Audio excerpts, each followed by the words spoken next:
Bismillahirrahmanirrahim. Video ke-18. Kenikmatan mengalahkan hawa nafsu. Aku perhatikan kecenderungan jiwa ini pada syahwat atau hawa nafsu terlalu berlebihan, sampai-sampai bila jiwa ini telah condong padanya, jiwa ini juga akan membawa hati, akal dan pikiran ikut condong padanya, sehingga hampir-hampir seseorang tidak bisa mengambil manfaat apapun dari nasihat yang diberikan kepadanya. Suatu hari aku menyeru jiwaku yang telah cenderung secara total pada hawa nafsunya, celaka engkau. Berhentilah sejenak, biarkan aku bicara padamu beberapa kata. Kemudian setelah itu lakukanlah apapun yang ingin engkau lakukan.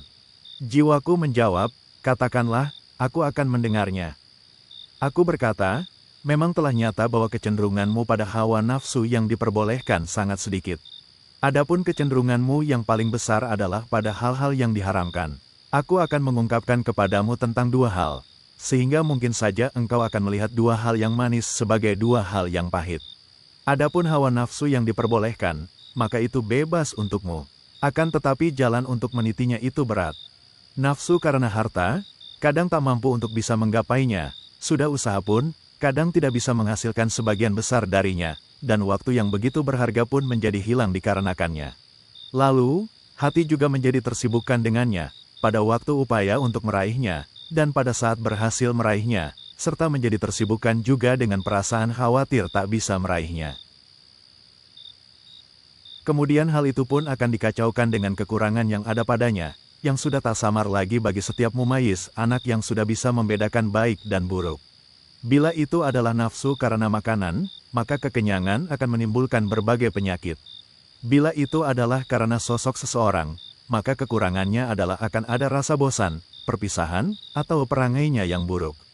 Bila itu adalah nafsu karena persetubuhan yang paling nikmat, ini juga yang paling banyak membuat badan lemah, dan hal-hal lainnya yang sangat panjang penjabarannya. Adapun hal-hal yang diharamkan, maka itu mencakup hal-hal yang telah kami isyaratkan di atas berupa hal-hal yang dibolehkan, ditambah lagi bahwa keinginan yang diharamkan itu merupakan aib bagi kehormatan seseorang, dan merupakan hal-hal yang diduga kuat akan mendatangkan hukuman di dunia dan mempertontonkan skandal aibnya. Pun di sana ada ancaman kelak di akhirat. Kemudian ada juga rasa gelisah setiap kali orang yang bertaubat mengingatnya. Dalam hal kuatnya upaya mengalahkan hawa nafsu terdapat kelezatan yang melebihi semua bentuk kelezatan lainnya. Tidakkah engkau lihat bagaimana orang yang dikalahkan hawa nafsu menjadi hina dikarenakan dia dibuatnya menjadi pecundang? Berbeda dengan orang yang berhasil mengalahkan hawa nafsu, dia menjadi orang yang hatinya kuat dan mulia, karena dia telah mengalahkan.